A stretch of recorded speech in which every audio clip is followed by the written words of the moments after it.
ऋषि शमीक के पुत्र का नाम था श्रृंगी। वह बड़ा तेजस्वी और शक्तिशाली था। जब महातेजस्वी श्रृंगी ने अपने सखा के मुंह से यह बात सुनी कि राजा परीक्षित ने मौन और निश्चल अवस्था में मेरे पिता का तिरस्कार किया है, तो वह क्रोध से आग बबूला हो गया। उसने हाथ में जल लेकर आपके पिता को शाप दिया, जिसने मेरे निरपराध पिता के कंधे पर मरा हुआ सांप डाल दिया। उस दुष्ट तक्षक नाग क्रोध करके अपने विष से 7 दिन के भीतर जला देगा।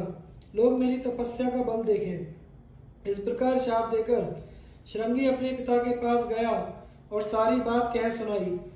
शमीक मुनि ने यह सब सुनकर अच्छा नहीं समझा तथा आपके पिता के पास अपने शीलवान एवं गुणी शिष्य गौरमुख को भेजा।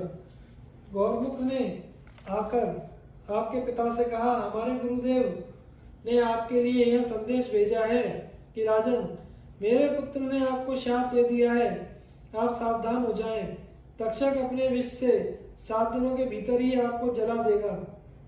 आपके पिता सावधान हो गए। 7वें दिन जब तक्षक आ रहा था, तब उसने काश्यप नामक ब्राह्मण को देखा।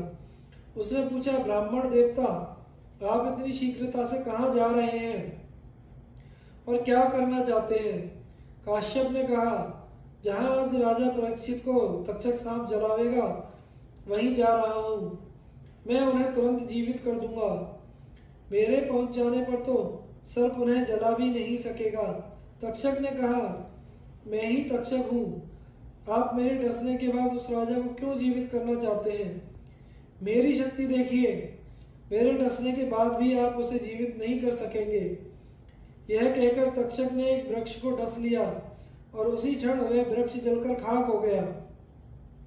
काश्यप ब्राह्मण ने अपनी विद्या के बल से उस वृक्ष को उसी समय हरा भरा कर दिया।